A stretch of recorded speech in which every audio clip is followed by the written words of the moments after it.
Shirt show. All right, let's go. Shirt show! Talking shirt! Shirt show! Talking shirt! Shirt show! Talking shirt! Shirt show! Shirt man! All right! Episode 220 of Shirt Show. We're talking with Alex from Twin City Tees in Minnesota. Let's go! Camo hat? Yeah, you've seen this before. Come on. We wear this hunting all the time when we Right. I wore this in Chicago hunting. When we were skinning those rabbits. Yeah.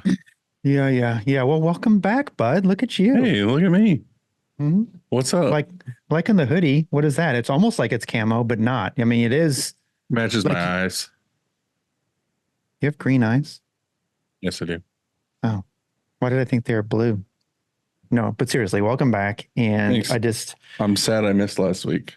I am too. I did miss you. It didn't feel at first like it didn't feel right. When you first told me and you're like, hey, I'm not going to be able to record. We got to find somebody else. I'm like, Well, I got upset. I got upset. The funny thing is I called you and was talking to you about it. And like, before I even finished my sentence, you gave me a hard no. You're like, nope. I was like, nope. But, Nick Wood was the perfect guy to sub for you because he knew Jared, he knew that shop, and Nick is charming. He killed it. He did a great job. Yeah, and so Nick, if you're listening, Dylan and I, we really, truly thank you. Appreciate you, bud. We do appreciate you. He was in Mexico last night and I texted, I was talking to him and I was like, hey, you need to be home before 10, like be in bed. It's a weeknight, no fooling around, because we know Nick. That didn't happen. There's no way he was in bed by 10. Yeah. So I texted him this morning. What did I say this morning? I said, I was going to put, are you alive? And then I thought that was, if he were dead, that'd be a weird text to read from the police, or whatever. And so I didn't text that. I said, oh, were you home by 10? That's all I said. And he said, actually, yes. He said, actually, yes. And then I said, no way. I said 10 Central Time. Yeah, he was in a bed. Right. So anyway, yeah, he's home. He's fine. I was just checking in, just making sure he's okay. And he is. So yeah, it was nice. Like last week was, I went on a cruise, which I've never been on before. Have you done a cruise before? No, never in all my years. And you know what? I don't know if I will. I mean, I've been on boats. What I said. Like, that's what I said beforehand. I was like, I never want to go on a cruise. It sounds terrible. You see all this shit on the news all the time of them like breaking down or sinking and murdering millions and all this other stuff. And I was like, I don't want to do it. I don't want to do it. And then Christina had been on a few, and then she was like, all right, let's do this. We should try this. Like, I think you'll like it. My only fear too is that I get motion sickness. So I was like, oh, that's right. I'm going to be on a fucking boat. I'm definitely going to throw up the entire time. I forgot about that part. So I was like, I don't know, whatever. And I was like, fuck it, let's do it, because it was a virgin cruise, which those are nice because there's no kids. Yeah. So it's all adults. Like, it's not like screaming kids running around, whatever. The best. Yeah. And then she was like, oh, in Mexico, we can do this thing where we go see like Mayan ruins. And I was like, yep, we're going. Sign me up. That sold me. So I was like, hell yeah, let's go. And it was awesome. It was amazing. Like the boat was like newish.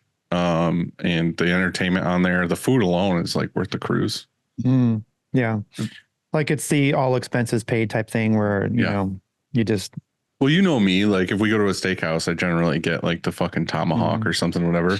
So it's nice to like make a reservation at a steakhouse, go sit down, and you're like, I'll take 2 of this, 1 of this. Like, yeah. I was just like, I'll take 2 fillets and, potatoes and all this other stuff. And then you just get up and leave. Like there's it's wild. No pay, no tip, no nothing. You just get up and go. I don't know. Maybe one day. I just don't like the idea of being trapped in the middle of the ocean with thousands of people. I don't either.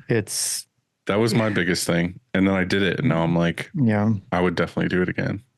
Okay. Well, I'm glad that you enjoyed it. It sounded like an epic trip. I saw some pictures and I wish we had a great time. FOMO. It was great. Yeah. We almost fought people. Okay. Yeah, I think that's what you see. I do see a lot of that on like Instagram Reels or whatever, like on a cruise ship and people are fighting. I see that sometimes. They're just fist fighting, throwing each other overboard. Yeah. Well, this kind of ties in a little bit to, I think we talked about this before, but like, well, I talk about it on my own, just like the world ending, whatever. But the one thing was we went to this resort, and when you leave there, we had to take a shuttle, which was basically like these really long golf carts, basically trolley things. And they had like three of them together, but they only had like one of them. And they had like X hundreds of people at the resort, and they had to go back and forth to the boat. Well, anyway, it was like 3-4 o'clock, and we had to get back to the boat. And there was, I don't know, maybe fucking hundreds of people standing at this resort. No lines, no nothing. It's just like literally a mob of people by the like road to be Wasn't like, all right, where's the organized, trolley? yeah. Wasn't organized at all.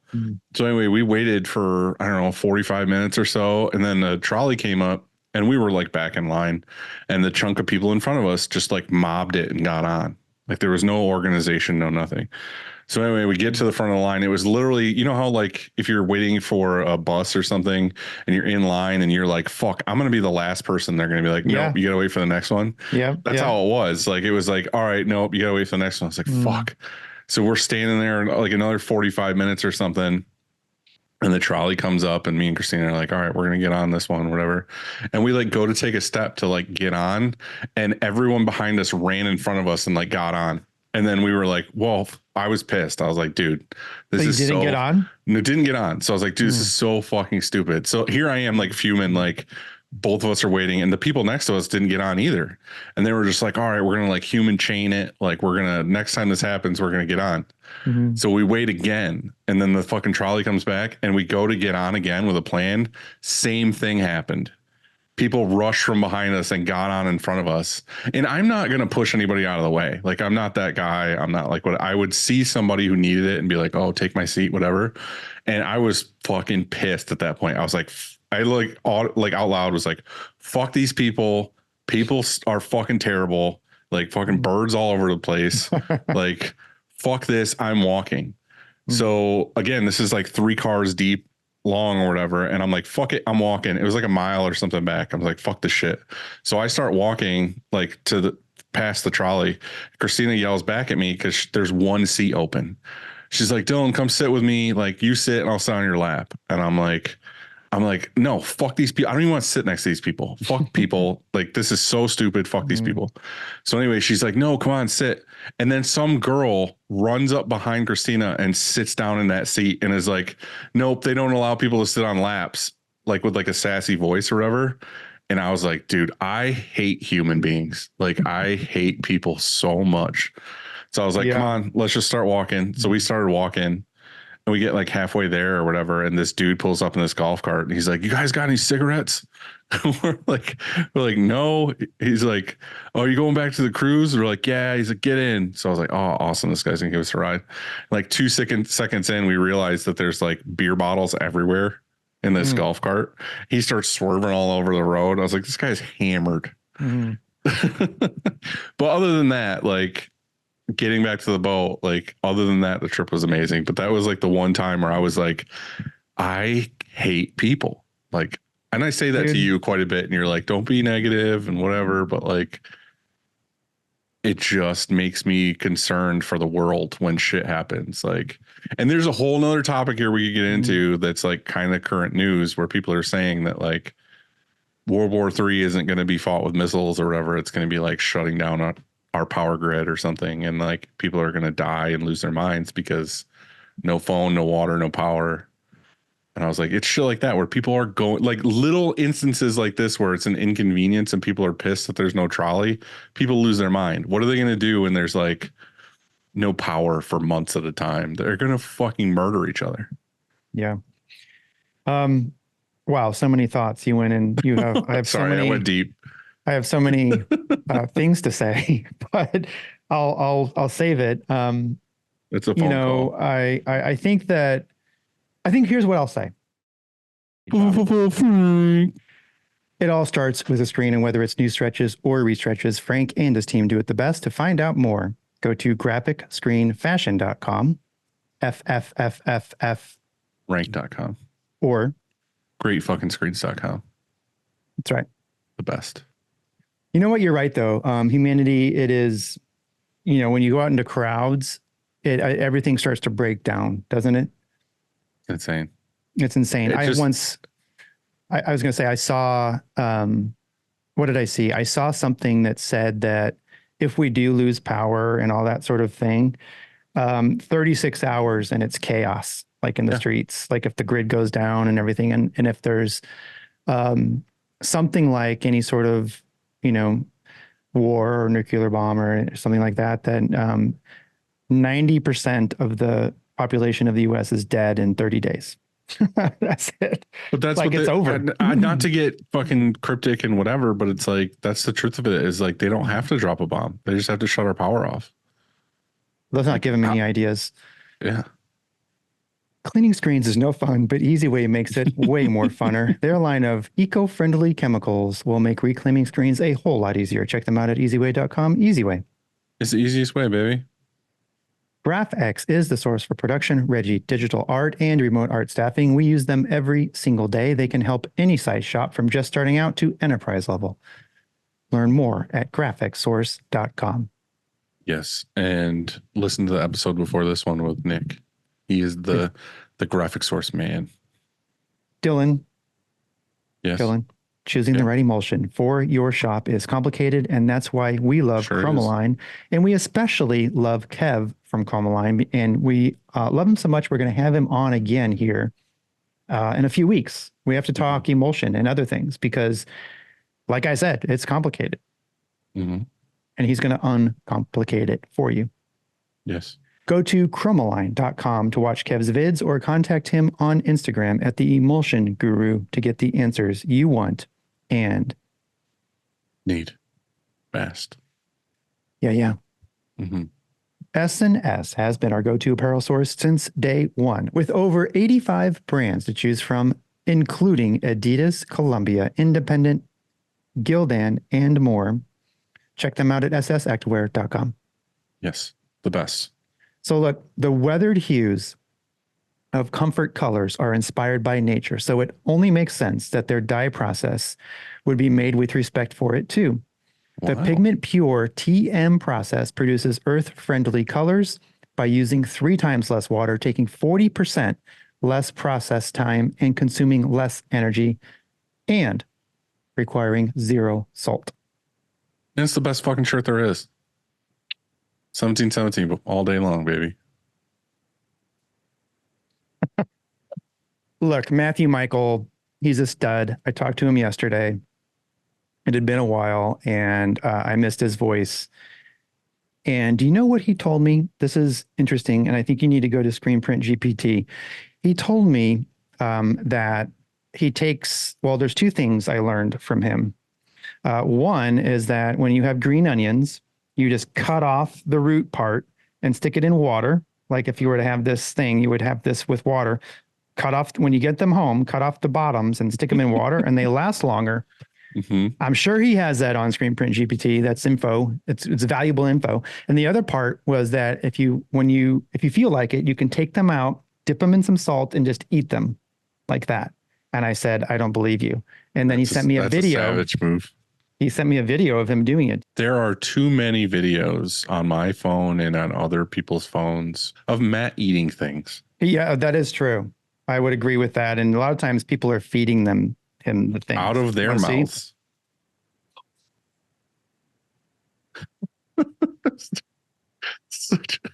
Why?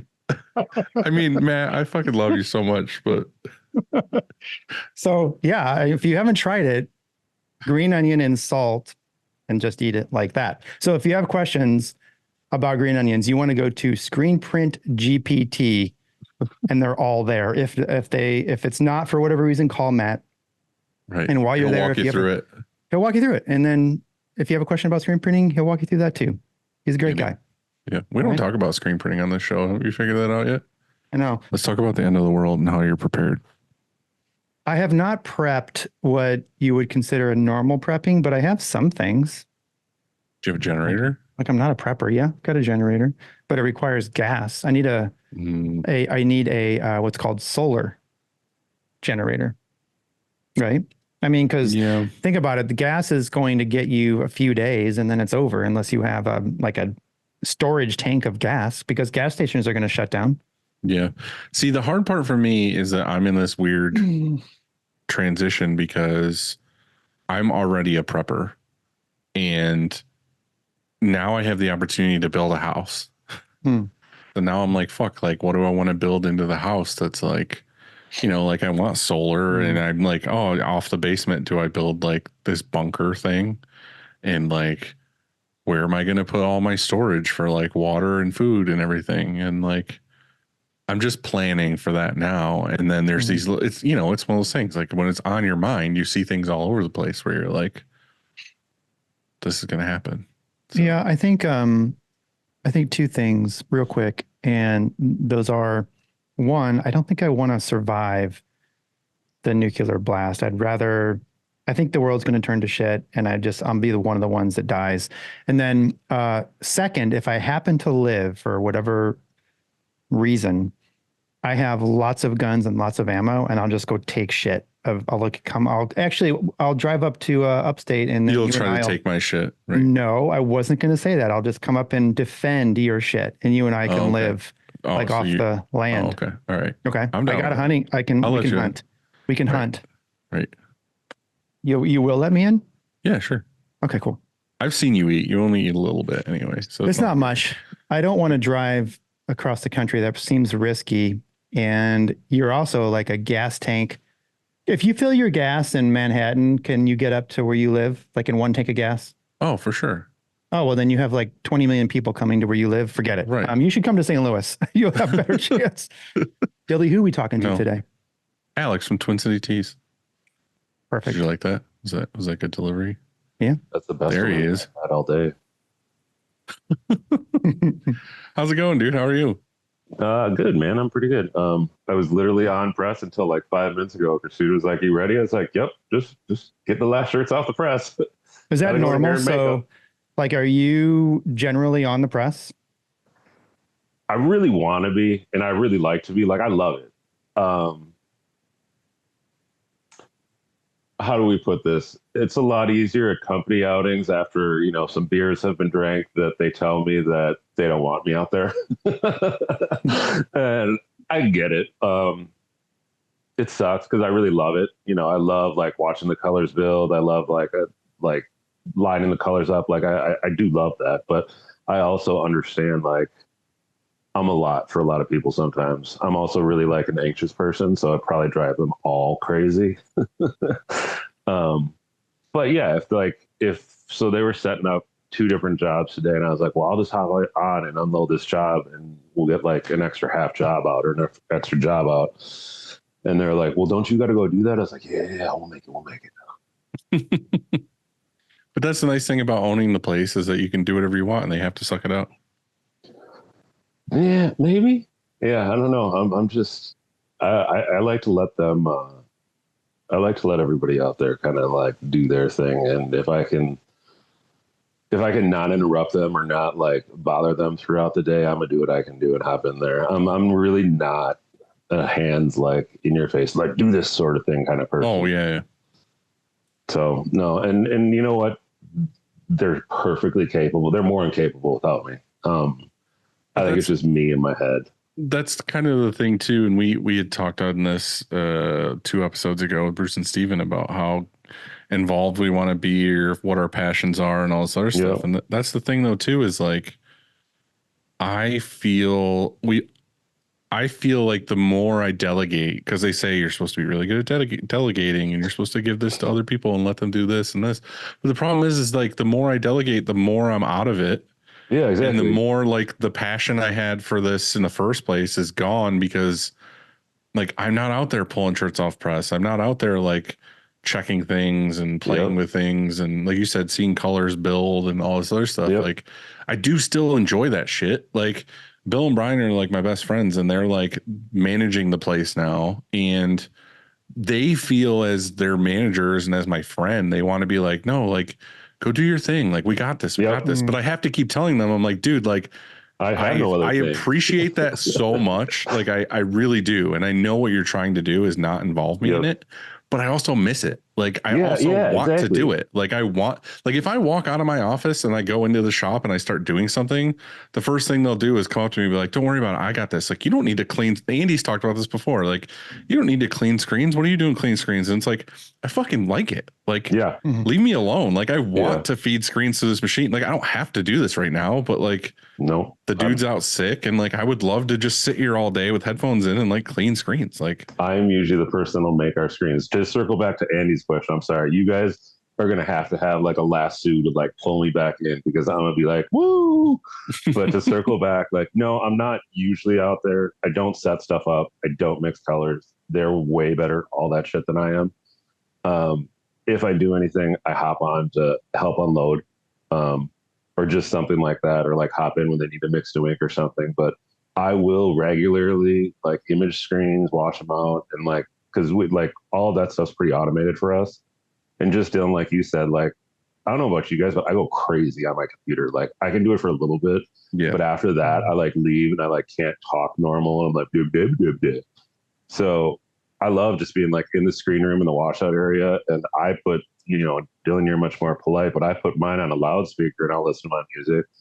And I'm there between cleaning, putting the screens, like you said, in the machine to clean it, and then taking screens off the CTS or whatever else. And I that way, I guess I can feel a part of it still sometimes, which is like, sounds like we should be going to therapy too. But well, that's what this is. We just said that earlier. This also is therapy. And when I pulled up here today, I carpooled with Joe. She's here today, and we pulled up and I saw a truck coming down the side of our building, and I knew what that was because we had scheduled the truck today for picking up some pallets. And so I walked in and the production meeting's going on, and I said, hey, I think the truck's here for the pickup. And they're like, yeah, well, I just saw that, be right out. Well, I went over with my bad back and I grabbed the pallet jack, and the guy pulls up and I'm like, how's it going? We started chatting, and then I started loading pallets on the truck, and it felt really good. Like, it's fun. It's fun. I can work a pallet jack all day long. It's really fun. Yeah. Like, or drive a forklift. Do the forklift, man. I don't have one. If we had space for a forklift, I would just have one here, and that would it's like a fun thing to do. Whenever there is a forklift here, it's awesome. Yeah. And so I was working the pallet jack and I was putting it on the truck, and then two people separately came up and they were like, hey, you need help? You want me to do that? Because they know, about my back and everything. They're like, sort of like what Dylan. Yeah, they were just like Dylan just said, hey, we got this, we can do this, don't. But I like doing it, and yeah, exactly. And I think one of the reasons is because sort of what you alluded to, and that is that I work on a lot of projects here that take a long time. Even, you can't just check it off the list quickly. It's like, oh, I've got to work on this and it's going to take a few days. And it's like, my God, it's not like something you can crank out before lunch. No, it's like, it's not. It's like I got this cool little 15-minute thing. No. And you know what feels good is doing that 15-minute thing, like just loading some pallets on a truck. And then I did it. And you're like, it's rewarding. Yeah, it's so gratifying. You're like, shit, I got that done. Look at that. That trucker thinks I'm awesome. Right. That's why I like coding screens. Yep. Well, I'll do that in our thing. So in our loop, in our screen room, we've got the imaging, exposure, and a screen coder. So I'll usually put one in one, and I'll just go around a little circle, and then we have a circle for reclaim too. So I'll just do that sometimes, and that way I'm like on the other side of the wall from printing, so I'm like semi close to them, like, hey guys. But yeah, I still feel part of it. Like, do I need to do it? No. It's nice to have the machines to do it, but if we didn't have the machines to do it, you're sure shit I wouldn't be out there doing it. No, I wouldn't be out there manually coding screens. But I like going into the dark room again, like Bluetooth speaker, put on tunes, and you're just in the flow of like, okay, I'm going to load this, hit the button, turn around, I'm going to organize, and then I'll also go through too. We have like stickers for like different screen meshes, and I'll go through screens and make sure like if one's peeling off, I put a new sticker on. Like, I just like it because, like you said, it's like I can accomplish this task in half an hour or whatever it is. And I feel like I fucking did, like Andy was saying, like I did a project today from start to finish. This isn't a 2-month process where it's going to like, I don't get that justification for a month from now. Like I'm it's getting not like it now. rectifying payroll or some bullshit. Right. Like that. Like I feel good about this. when I make my list, I have one on the computer, but I also have one on notebook. And when I make my list, I sometimes put something on there. If I know I'm going to be stuck in my office, like at the desk a lot, I put something on there that's really easy just to get done, even though I don't really need to put it on there so that I can highlight it off like I did it. Yep. Because it just feels good. Like, oh, that's done. Sometimes it's just highlight this line. Highlight it, like, yeah, right. That's my project. Yes. I long time ago, years ago, so 5, 6, maybe even more than that, years ago, I made a video that was titled Do More. Because I was like, oh, okay, that was back when hustle culture, like, hey, I'm going to make this place survive and win big and just do everything I can. I'm going to get here before the sun's up, leave when the sun's down. I'm just going to work my fucking ass off. Do more. And in fact, we drew it. We had a chalk wall at one point that was just painted with black, like the paint you can paint that's like a chalkboard. And we wrote Do More up there and some reasoning behind it and all this. But anyway, I think that for me personally, and then also I think our culture, it's shifted, and I would actually put up there Do Less. Maybe that's probably a bad idea here, but for me, so American of you. It's so American of you. But I'm serious in the Do Less part, because it's something to really consider. And I think that there's different phases of your business. I think that when you're first starting out, you have no choice but to do more. Yep. And then I think that at some point it needs to change, and you need to not be on press, and you need to be working on other things. And also you just need to be doing less, because I put in such overtime. I was doing double time, not 40, not 60, but 80 hours minimum, like a week. And I was double time working. And now can't I just step back a little and do less? That's what I want to do anyway. Yeah. So you guys are like speaking to the moral dilemma that I have been facing the last few months. Yeah, that is exactly it. Yeah. Like what is the division? Like you've always put so much in, and now I get to a point where I don't know. Well, we might be going way off subject, but I get to a point where I get to kind of enjoy with some of the clients who go out and bullshit and this and that. And I don't know. Like that part's fun, but is that really what I want to be doing? I don't know. Like I guess that's my current sticky that I'm in, like I should be home being a good dad, but like, this client wants to do this client wants to do this. And I saw this video the other day that was like, I don't know, a younger guy interviewing somebody being like, oh, you're so successful, whatever.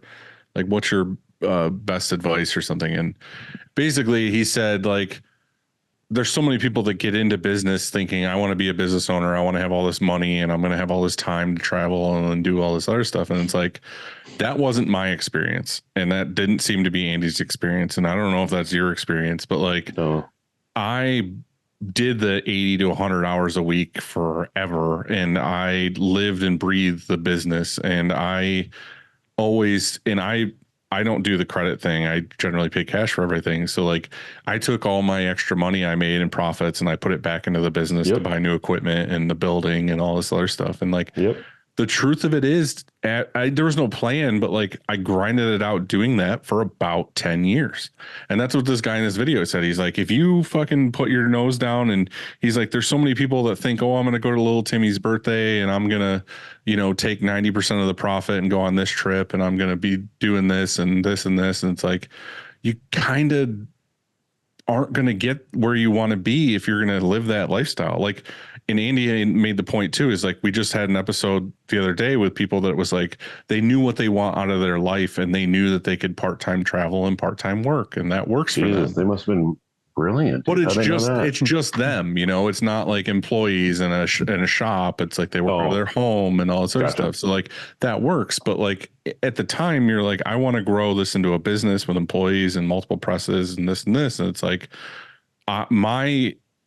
without making a plan, my experience is that I needed to bust ass and miss things and grind it out and do all these things for about 10 years before I get to the point now where I feel comfortable being like, I can take a vacation. I can afford to do this. I can, again, I can delegate to people and have management to where they want to handle everything and they don't need me in the shop, which is kind of what we were talking about earlier. And it's like, that comes with time. That's not something you do 1 year into business. Like, no, I don't think you can, because you don't know what's going to come. Well, you never really know what's going to come, but you don't have the experience, I think, almost, especially in this industry where stuff can be like so different from day to day. Right. You know how you can set one job up and print it again later and it just doesn't work. I mean, I feel like this job, like, or this industry throws you so many curveballs that, like you said, you couldn't do it in a year. Like you wouldn't know how to put those type of fires out. Right. And I think that only comes with experience of so many failures. Yeah. Like in reality, maybe in your case, they were successes in mine. Right. Okay. Yeah. Fuck you. Because that's not accurate. It's just the truth of it is like, you don't know these things until they happen to you in a good way or a bad way or whatever. And about that 10-year time frame of like being established and having systems and processes and fucking up enough times to know we need a system so this never happens again. Yep. Like it was about 10 years or so. So yeah. I don't know, Andy, what you have another take on this because you saw another thing that we kind of both had ideas at the same time. So do you want to share a little bit of that? Yeah, it's not a conflicting take. I mean, I think it just supports what you just said. Yeah. And so there was a CEO, I looked it up just again. His name was Eric Schmidt. He was the former Google CEO, and he was giving a keynote at Stanford. And he was just basically describing what you just did. And that is like the reason why, he said the reason why Google wasn't winning in the AI race is because people were working from home and they were coming to the office once a week and they weren't there grinding it out, just like you said, wanting to win, like building teams. And in the race to be the best at AI, they lost. And they lost because they just weren't there enough. They weren't trying hard enough. And so that was a really provocative thing to say, I think, in this cancel culture. And so they actually removed the video and he walked some of that back now. Well, he was doing something. It was a keynote at a college at Stanford. Yeah. And the problem, I think, was that he also said something about work-life balance. Like, you can't worry about work-life balance when you're trying to win a race or when you're trying to be the best. There's no such thing, because somebody will beat you. They'll work harder. They'll train harder. They'll figure it out first. You got to get there first. And so that doesn't fly these days, I don't think, with certain people. With other people, they understand. And it's complicated, I think, because how hard do you push yourself? Is it worth it? Like, is it all really worth it? I was saying to Joanne, I'll finish this up. Just one last thought. I was on a walk and I was with Joe and I was like, all that stuff, all the work we did, it's awesome to be 10 years in and be at this spot now, but was it worth it? Was it even the right thing to do? Should I have been in a van, like on the beach, and just like chilling, doing, just waking up and having some coffee and just living my days like that? Is that more rewarding than building this? I don't know.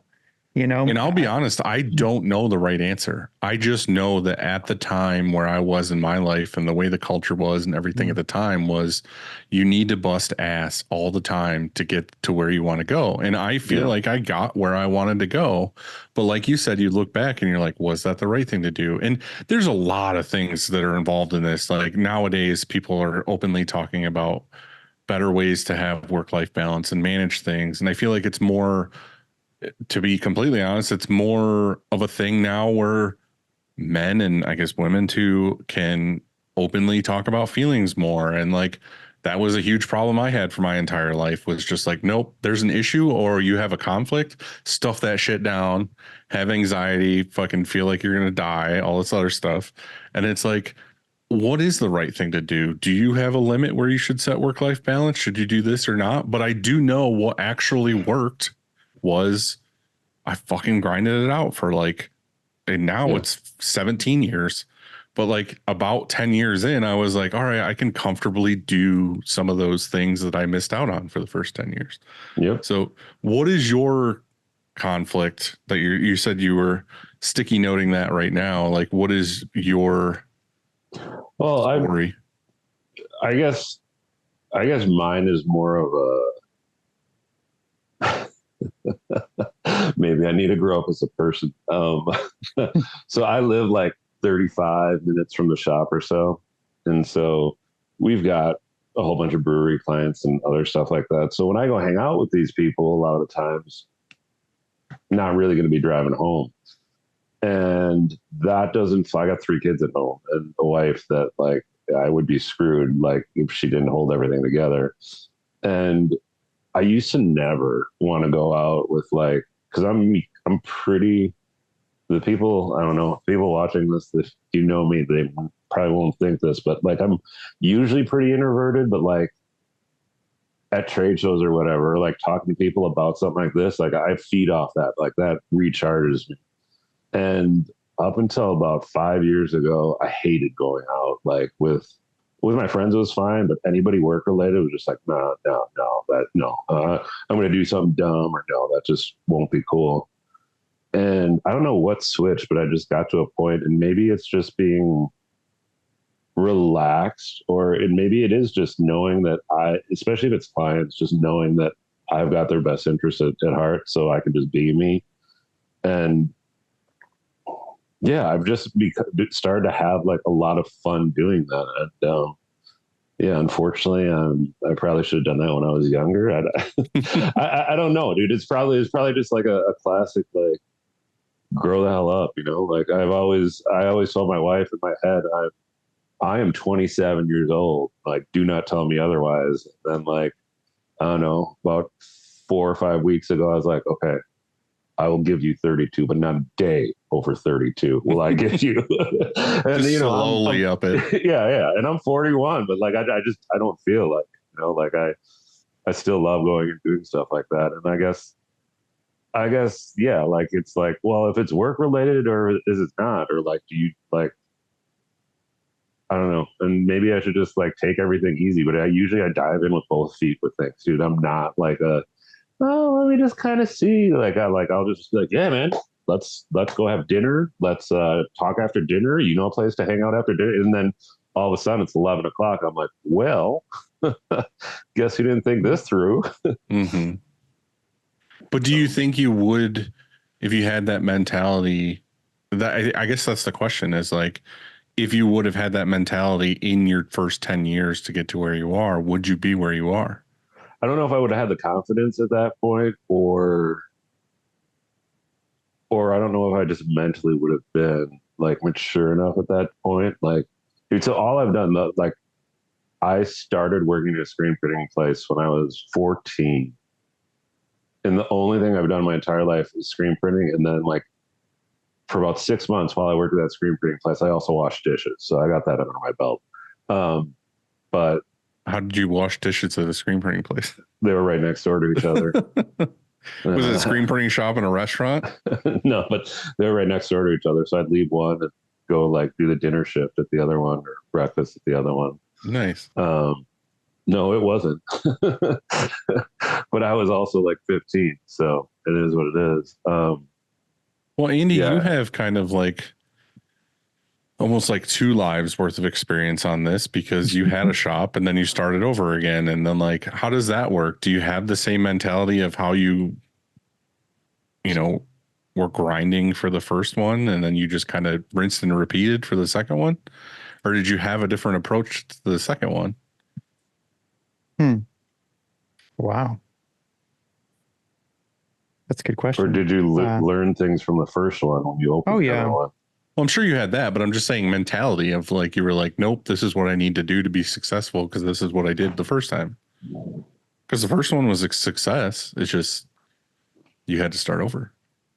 Yeah, I mean, yeah, they both worked. I had to start over, and I feel like even though I had all that experience from the first one, the start over was also pretty financially. I mean, yes, I had some, I went through a divorce. And so that, on the other side of a divorce, you don't have quite what you had. And so I was starting over, and it was a terrible time with the economy. It was 2009 and people weren't hiring.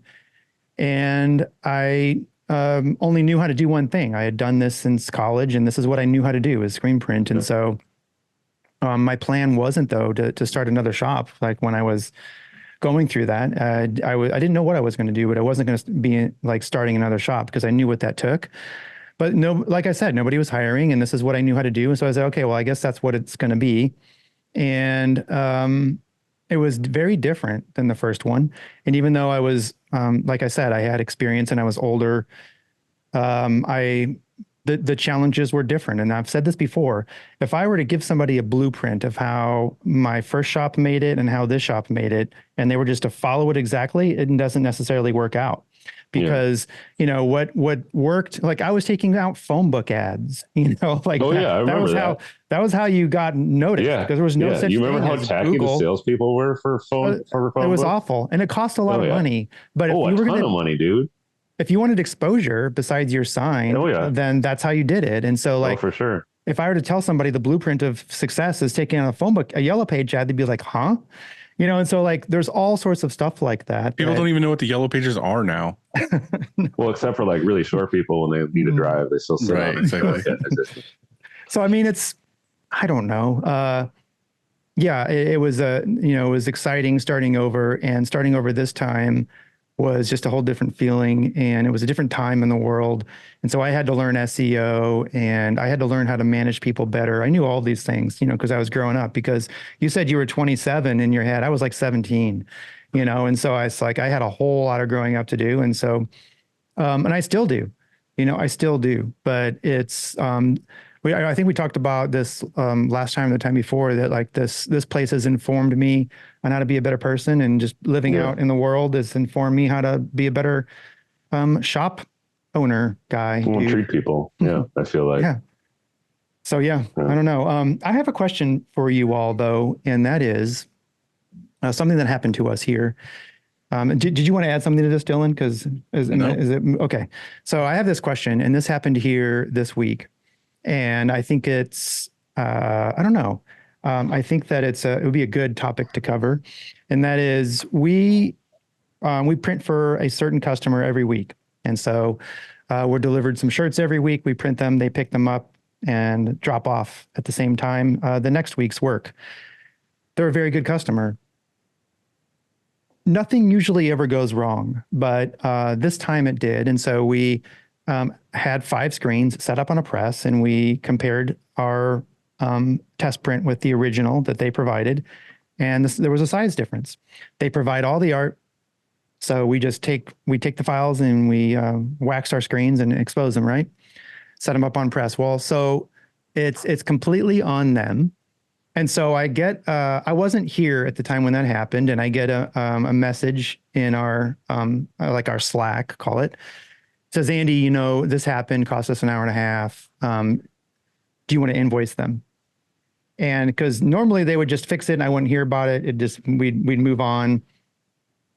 But they didn't want to make the call if we should invoice one of our best customers for one of their mistakes, So I think you have to decide. You have to take that into consideration. Like, hey, I think we pointed out that it happened, and they know. And do we then say, hey, we got this, don't worry about it, and then just make it easy, set up the screens and move on and chalk it up for whatever the few $100s it is? So what, right? So what? It's not that big of a deal in the whole scheme of things. Or are we a stickler on everything and say, hey, this happened, here's your invoice, we're a great customer. Does that rock the boat at all? I mean, and I would say that, remember, this is sort of an outlier. It doesn't happen often. And in fact, like I said, it has never happened before. So do we do anything or do we not? And who makes that call? And do you want to be the person that make that call? Because it's future business, right? It's a relationship. And so are those calls sometimes too tough to make by the production manager or whoever, And so do you want to jeopardize one of your bigger accounts, even though they may not say like, oh, I'm going to, fuck you guys, I'm out of here. I can't believe you charged me, because they'll understand. But is it a nice gesture just to one off and say, don't worry about it, we got it? I mean, what do you think on this? What do you, both of you, I want to know your takes. Is it a contract customer? Oh, sorry, Dylan, you go ahead. No, you're good. It's a hybrid contract. Yes. All right. Well, I'm probably not going to be the best. We have one contract customer, and it's a friend of mine. So it's like, I don't feel like it needs to be contract. It can be any customer. Like this applies to every customer. Yeah. If it's a contract customer, I feel like there's much more leeway to be like, well, fuck you, because we're not making enough money. Like, I was going to say that it's a lot easier to say, go fuck yourself when it's a contract customer. Yeah. Now I can tell you an idea. It probably wouldn't be what I would do, because I'll tell you right now, I would pussy out and be like, cool, we got it. Yeah. Exactly. But you could also just put an invoice together for the time and then comp it out. Be like, dude, sorry, we have to have it in the system to account for the hours. So they at least see like, hey, you wasted $165 worth of our time. I'm gonna comp it for you because you guys mean something to me, but I had to make this to account for the hours of the day or some BS like that. It's a good idea. But would I actually follow through and do that? Hell no. I would not be responsible enough to do that. The funny thing was Andy called me about this and just our whatever normal conversations about this topic. And I said to him, I was like, well, do you want the right thing to do or what the real life thing is? And I feel like it's the conversation we always have with other printers and groups and whatever. Is just like, it's like Andy said, he's like, we could say something like, oh, today a customer did this to me. And everyone in the group's like, oh, tell them to go fuck themselves. And fucking, I'd tell them to, kick rocks and this and this and this. And every single one of us in that group would be like, we'd say that in our heads. And then the email back would be like, no worries on us. We'll take care of it. Yeah, on it. No problem. Already got it set up. Because that's the truth of it is just like, we want to tell them so badly to go fuck themselves. But the truth of it is that if we rock the boat, then most of the time these customers will just be like, well, they pissed me off and charged me for, $165 here. And then it's going to be $165 here. But, I really like Shirt Kong's printing and customer service, but this other guy down the road kind of is somewhat similar, probably maybe not as much service, but it's also saving me hundreds of dollars because they're not charging me these like resetups and this and this. So money's king. So I guess let's just go to this other place. Well, and it's like we've all had that happen. Like we've all had people leave for like the stupidest shit, and they never tell us either. They never warn us. They're like, hey, this is pissing us off and we're going to go somewhere else if you keep charging us this. They just go. Yeah. Like in the night, they're gone. To see that. Yeah. Sometimes you're happy to see that, but it sounds like but sometimes you're not. Yeah. And it sounds like it's easy repeat business that's gone relatively smoothly. Yeah, it is. And so I thought of an analogy. So let's say you go into a restaurant and you sit down, server comes up and says, hey, can I get you something to drink? And you say, yeah, I'll take a Pepsi. They bring back okay, I'll take a iced tea. Oh, Coke. Sorry, hold on. Okay, I'll take a Coke. They come back, they set the Coke on the table, and you take a sip, and you're like, oh, I meant to say diet. Do they say, oh, no worries? They go over and grab you a Diet Coke, bring you a Diet Coke. Do they bill you? Do they bill you for the Coke too, because you made a mistake, or did they say, don't worry about it? Here's a new drink. I see what you're saying. I mean, we get that too. Just it's a different thing. I mean, yours was they just sent the wrong artwork, but like we've had it before where someone sends us a whole job and we do the whole print. We send it to them and they're like, oh, actually, like we meant to have this or say this. Can we just get it redone? Or, oh, the color of this isn't what I really wanted. I actually want to do the yellow ones instead. And it's like, they just expect us to redo it. Yeah. And I think it's because it always takes so much time too. Like your Pepsi thing, like, yeah, they can just go run, get a refill, but you're talking like an hour and I mean, any of this stuff, if it takes time, like people don't understand, like it just doesn't, you just don't make a screen and set it up and you're just done. That's true. I mean, so that's true. And there's more costs, right? But still, I think the notion is still there. Like the hospitality part you're right. Of customer service. Like we got you. So yeah, exactly. We got you. Like, oh, you didn't order when you wanted a Diet Coke, that's what I'm going to give you. Because I want you to didn't you say when you called me though, that you sent a proof to them, not like a photo, but like an actual mock-up to them with all the sizing, dimensions and everything, and they approved it? I don't remember exact. Something like that happens every single time, right? Yes, you're right. We do have proofs they send over. Point is they dropped the wrong size artwork, which was hardly ever happens. Do we comp the Coke and say, don't worry about it? It's no big deal. Like we'll take care of it. Or do we charge them? And I think that the right answer is we don't charge them. Sort of what Alex said. You got to let them know. You got to let them know, and they do. But I think the right answer, if it's a good customer and a repeat customer, you take the hit and it's not a big deal. It's just cost doing business. It's like, I take care of them. Okay. I don't want to call it the right answer because that makes me feel dirty. Yeah, I think we exactly. call it. It's the answer that we're all going to do. I think it's it's the answer of what reality is. It's not the right answer because the right answer is we should tell them to go fuck themselves. Well, the right answer is, I said you approved, you did this, but right. but what we are going to do is, I got you on that. Right. And it's similar to this though. We had a job not that long ago that was expensive. It was like a $5,000 fix or something where it was like Bella crew necks or something. And we did the print and he wanted them to be big. And I think we did the print at like 13 wide because we had gotten the artwork and then it was like those Bellas that had the seams, almost like a raglan kind of, and we had sized it so it would fit comfortably between the seams. But the customer had specifically said in a thread of, 100 emails or something, they wanted it to be 14 wide or something. And we ended up having to resize it so it would fit within those seams to like, I don't know, 12.75 or 13 or something. Yeah, to now make multiple And we screens. printed them and did the whole thing and sent the job out. And the guy was like, no, it says here. And I specifically requested for 14 inches wide. And we're like, it's 13. Like, you are going to make us redo $5,000 worth of stuff for 1 inch. Dylan, no, what you got to do is just stretch the shirt out a little bit. Yeah, right. Or just tell them we're in the metric system.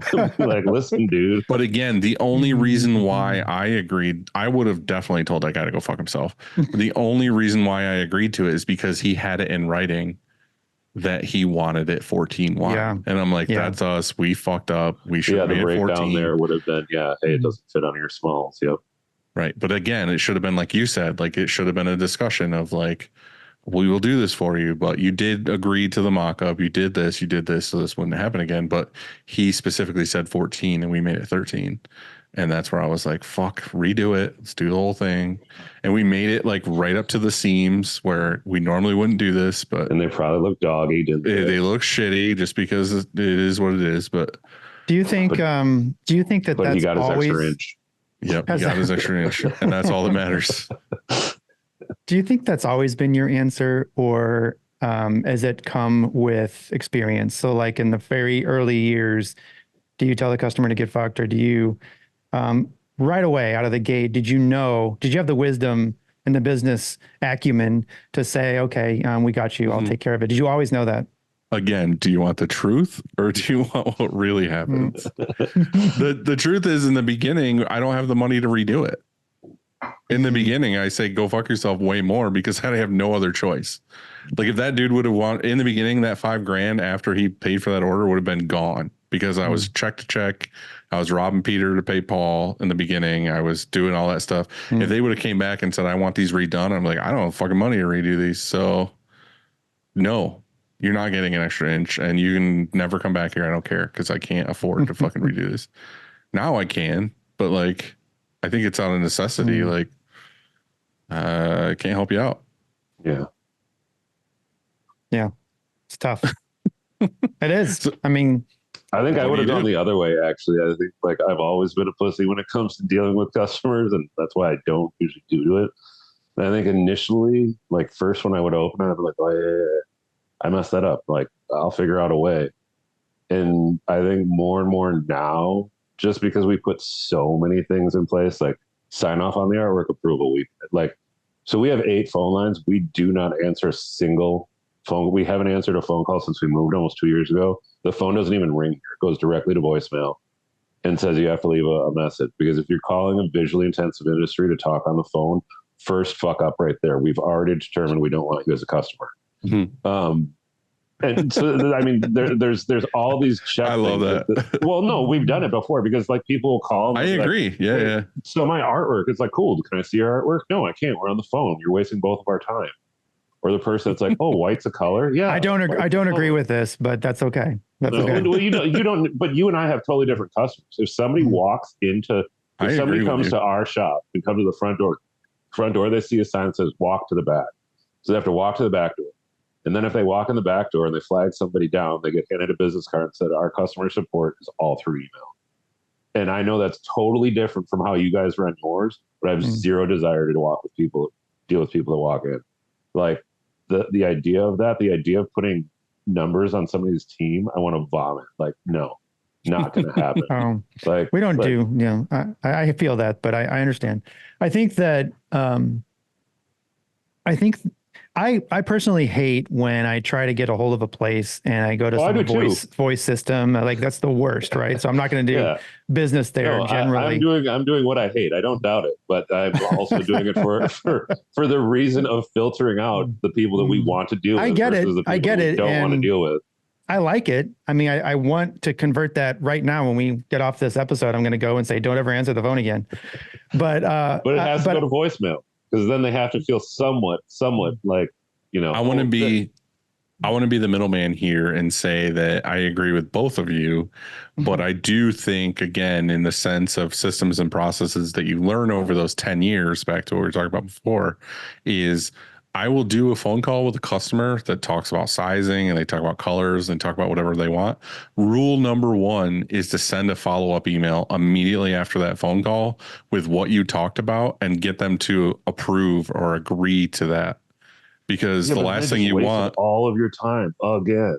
But the last thing you want is to approve things and say sizes over the phone, and you never write it down and get approval that that's what they said. I'm not doubting you, but just kill the phone part of it, because they're wasting your fucking time. Yeah, I mean, again, to play both sides, I like the phone because it's like we get all the time here. It drives me nuts where like there's something we're waiting on for a stupid question, like, do you like this blue, or do you like this new Pantone, or do you approve this color? And they just send the email, no phone call. And we'll be waiting to print that job. And I'll come up the next morning and be like, did you guys hear back from so-and-so? We got to get that job printed today. Well, I emailed them 2 days ago and I haven't heard back yet.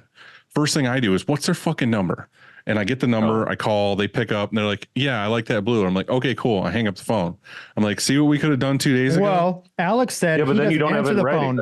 He said he doesn't answer the phone. He probably calls people. It's okay to call. Oh. No, we don't. I never. When we moved, I never plugged the phones in. He sends fucking smoke signals from his parking lot. Well, no, we the customer service emails a person, and if you don't answer, that's on you. We're moving on to the next fucking job. Because if you can't communicate through email, that means you can't pay your bill. You can't do an approval. There's a lot of stuff that you can't do, and I don't have time for that. We've got plenty of other people that want to have stuff done that totally understand how that works, which is really funny, because I'm the boomer in the opposite way, where like when you guys hit me up about this initially and I was talking to Christina, I was like, what headphone do I get? I don't have a microphone. Like, I don't know any of this shit. Like you guys are probably like, oh great, this dude's got like a dial-up connection and like an old like Apple IIe computer. We hear the dial-up when you get on. Don't pick up the phone. Right. Mom, get off the phone. I can't imagine a world in which we exist at the type of shop and volume that we are if we didn't answer our phone. I can't imagine certain customers like the utopia. Well, I don't answer the phone. That's a good thing. I sometimes get people calling here for me, and if it's legit, then I pick up and it's transferred to me. But I'm just thinking of some just like recent, like the St. Louis Art Fair. You know, they've been coming here for a few years, and they called here. They call here. Because they're like, call for? Oh, there's a lot of things they can. You're right. You can email it. Do they want to call and talk to you about colors? So they have a Pantone book in front of them? No, they're wasting your fucking time, man. I love this. I love this so much. He's just like, no, I'm not bending. No, and you know what? Andy? It works for you because I guarantee you have a different clientele than me. And I guarantee that if I went after the same type of people that you went after, we would not be here. Hell, we might not be here in a year from now. I've got, like, that's the thing. Like, you're just rolling the dice. It has worked so far. And I know that everybody that was involved with the phone or listening to the phone loves it. When I open up my window at my desk here, there's a building on the other side, and I hear their phone ring. I get so irritated. I'm like, who the hell's got a phone?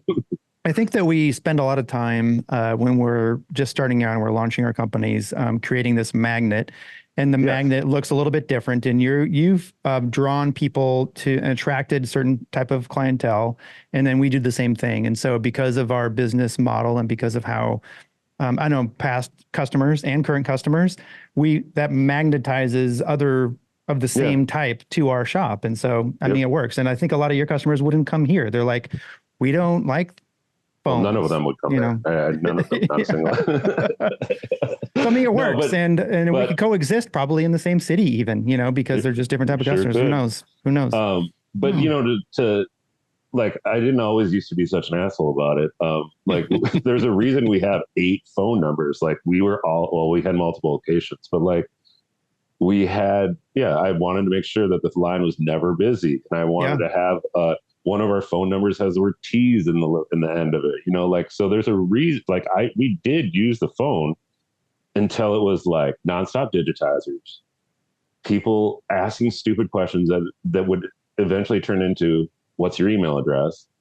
Or people that would want like one-off, like, hey, my buddy just got killed, do you make DTG shirts? And it was just like, okay, we're going to cut our losses at this point, because all of the meat and potatoes, and I need everything in writing, because I'm like, right now I'm doing like 5 different things. So like, I need everything in writing, and that's why I'm actually not allowed to work with a lot of the orders. But I'd like to have that everything in writing. And if they, like what Dylan said, they approve the blue, but what if they don't like the blue? I want that in writing. That, the blue's good to go. Like, even though I'm going to be a pussy and redo it for you, but I will later put that back in your face. I feel like, I know we're getting later in the episode, but I feel like we fucking went right in without any kind of introduction into Alex and like who you are. Can you give me like an abbreviated, like how you got here story, to where we can hear a little bit about Twin City before we just talked about how we're all like not answering the phones? Well, not all of us. Andy answers the phone. A little brief history. So my mother and father went to the same college. There was a twinkle in the sorry, bad joke. There was a screen printing place like block from my parents' house when I was high school, and I just applied to wash screens there, and got the job to wash screens. It was awesome because we're in Minnesota, it gets cold, and the garage where he washed screens wasn't heated. So that was a bonus that like really, you really like hurried up in the winter time to get the job done so your fingers didn't get too cold. But no, man, I picked it up. The guy was super chill, super relaxed. And then he started doing like real estate stuff. And fast forward a couple of years, I'm 17 and I'm every day ditching school to go run the shop. And at 17, I'm writing some people their checks because he'll go like a week, maybe a little more sometimes, not really show up because he's doing other stuff. Did that till I was about 20. And as he came back, there was more and more like doing things differently. You know how it would be if you came back and somebody else was running it, you're going to probably, oh, why is this way or this way, especially a fucking kid. So yeah, we had to split ways. It wasn't the most beautiful thing that happened. But yeah, I knew that there was better ways to do what we were doing, and it's something that I liked. So I opened up Twin City Tees in 2005 in St. Paul. Since then we've moved like 4 or 5 times. We've moved the equipment officially 3 times. But about a year and 3/4, 2 years ago, we bought this new building that we're in, and I don't think we'll move from here. So we're at about 11,000 square feet here with cement floors, which was key because our last place, like 3/4 of it was built, was like a grocery store from the 1890s. So it had like a wood floor and a basement and everything, which was interesting. We did all of our reclaim in the basement, all of our imaging, all of our coding, everything. The compressors were in the basement. Man, I got some crazy stories. Like Moser, he sold me two eye images that went into the basement, and I had like a winch that I lowered down there. We lowered our Dowfit through into the basement, our Saudi autocoder, all of our compressors were down there. I don't know. Was it a huge pain in the ass to get those out of there? Oh yeah, quite a bit. Yeah, like ridiculously so. And actually, one time, one of my employees went back there to get something, and he drove the forklift on the wood floor, which you can't do.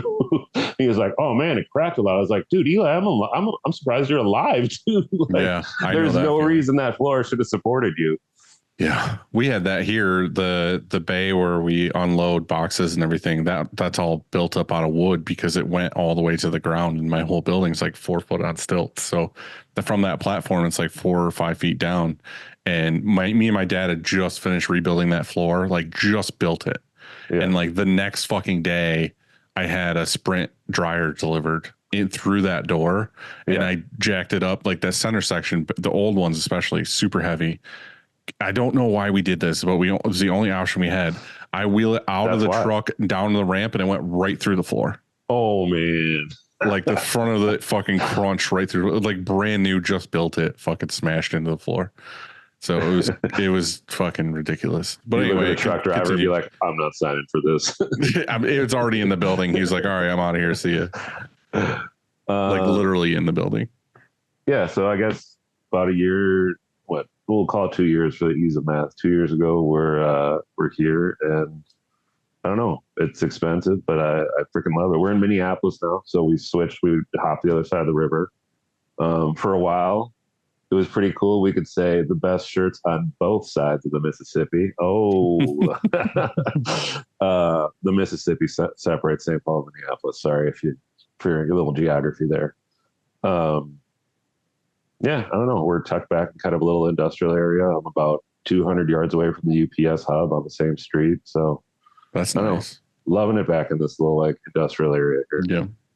So the question to bring all this together is, I guess we all did what we had to do to get to where we are. Are you happy with the situation? Are you happy with where you landed and how you conducted yourself to get here?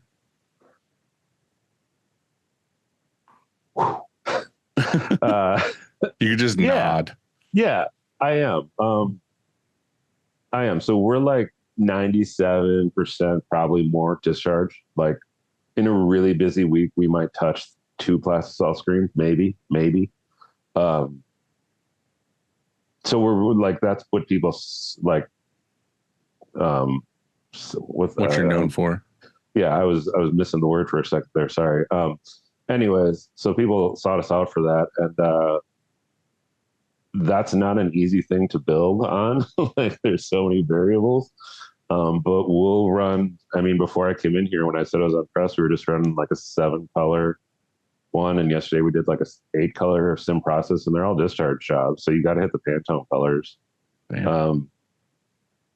So I guess like I love the fact that we do that, and people like really enjoy it. Like when you find a customer that's all about that, like they're all about it, and like they're like diehard. And I really enjoy that. I think the part that, especially since moving and like having all of my expenses go way up, the part that like I don't love so much is sometimes it can take like an hour to screw around with ink, or you can take like, you know, like halfway through there's a redye or something like that. Like, so those sort of things like are frustrating, and like those are the only times ever that I think, man, I wish we did plastisol, but those times are few and far between, and that thought quickly leaves my mind. But no, I really like what we do. I really feel proud to stand behind it, and I've got to work with, you know, some people that I grew up, some musicians I grew up listening to, the breweries that I like actually like their beer and stuff. Like so, yeah, I don't even remember the question, but yes, I'm happy. Thank you for asking. Good. No, I mean, I think that's the goal. You know what I mean? I again, to kind of summarize what we talked about is like, I don't know the answer to either of the things that we kind of discussed. I just know that what I did and what worked for me, and I'm happy that I did what I did because I feel accomplished. Yeah. Like I earned it. I feel like. Yep. Yeah.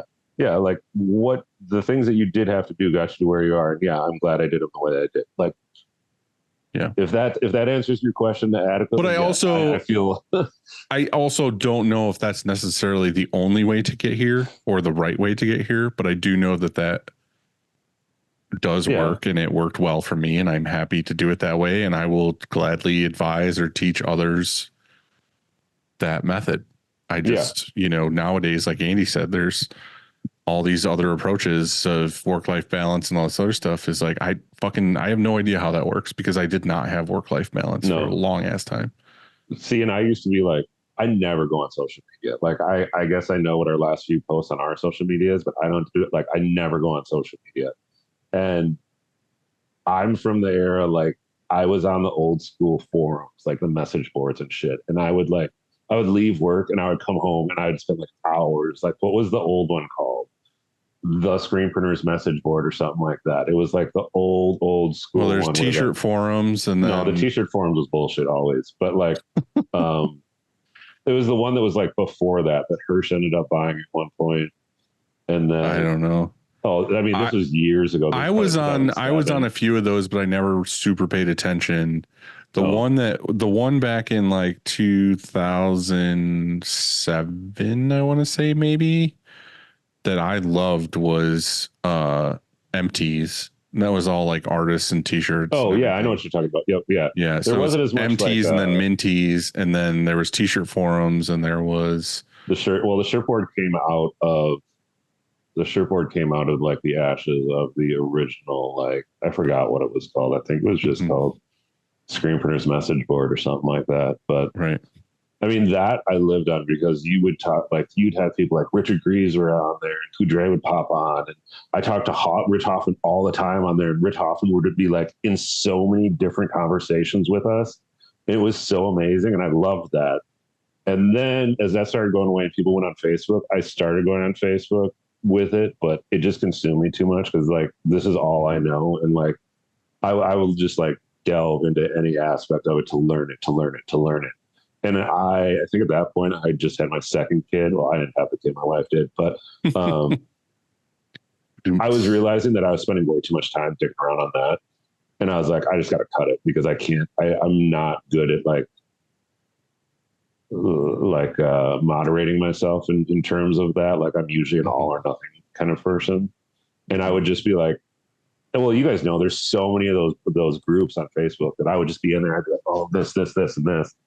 And I love that, but it was just taking so much time. So I still go on the shirt board now. I mean, it's just a bunch of the old dudes from back in the day, but like, yeah, I felt like that information was a lot more trustworthy and trustable. And I loved it. Like, I loved learning through a lot of that stuff and just like totally understanding like shearing the ink and EOM and like dot gate, like all of that stuff. Like, I just was amazing. And then I got great friendships out of it. Yeah. What do you have? Christina said you had some shop hacks or things that you wanted to share. Do you have? Oh, I've got one of them here. So now you'll have to forgive me because I don't really remember now. Last time Dylan, do you have the eye image still, or did you get? Gone. Okay. Do you have a wax machine? I have laser. Oh, I got to ask you some questions about that. Andy, I know you got the wax machine. I remember talking to you about that. I got a hack for people that have the wax machine. Okay. That little like cup that like holds the purge on the backside, that fills up with all the extra. Mm-hmm. Well, when you're done with that, or when it gets full, instead of like chipping away at it or whatever, drink it. Oh, dude, he already got my hat. No, instead of doing that, you grab a pliers and one of these bad boys, a little butane torch, and you hold the thing upside down over the trash can. You put that right on the back side of it. Don't touch it afterwards, but it essentially melts the outside ring and the whole cube just falls out like 30 That's what seconds. Kyle does. Yep. Oh, he heats it up. damn it. We did well for the first couple of years. We didn't do that. That you just came like along chip later. away at it, or Yeah. That would be a Kyle move. Mm-hmm. It's so Kylish of you. Mm-hmm. What's a good hack? That, and then I guess the other one wouldn't. It might apply to Plastel shops. I don't have it in here because they're using it out there, but especially so like when we're done with our spatulas, like that spatula you got on the wall behind you right there, Dylan. Like all of our spatulas are like that, except with that thing at the back. The thing at the back rips screens, but all of our spatulas are like that. So when we're done, we just go to the sink, rinse it off.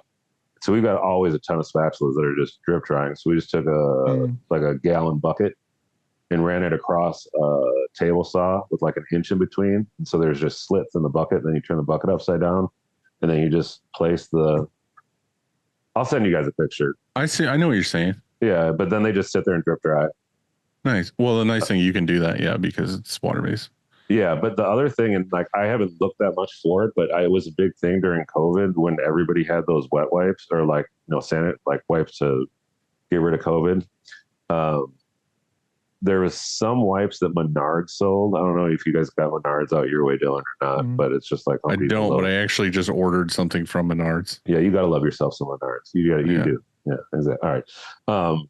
They had these wet wipes, and they had so I suppose you could find it still if you looked at the ingredients, but they had like alcohol in them, and we were able to take them on our plastisol spatulas and the actual squeegees. And one thing would take plastisol right off of it because they must have put so much alcohol to kill COVID or something in it that it actually. Dude, I honestly have no idea what's in a regular fucking unscented, like regular ass baby wipe, but that's what we use. We use it for everything. We wipe ink off. I mean, it might not be like one swoop, but like when I do it, I do 2 baby wipes together so the ink doesn't come through and get on my hands or whatever. But yeah, just wiping spatulas, squeegee blades, all that stuff, wiping ink off of everything. Yeah, and it was funny. Costco looks like you have like 10 children because you have so many baby wipes. Yeah, Bill literally left today to go buy 4 boxes from Sam's Club because I didn't get any this weekend. But yeah, baby wipes for sure, definitely. Yeah, I don't know. There's man, you really took the wind out of my sails, Andy. With Kyle already does that, you know. It's just like I was more impressed that you had a torch at your feet.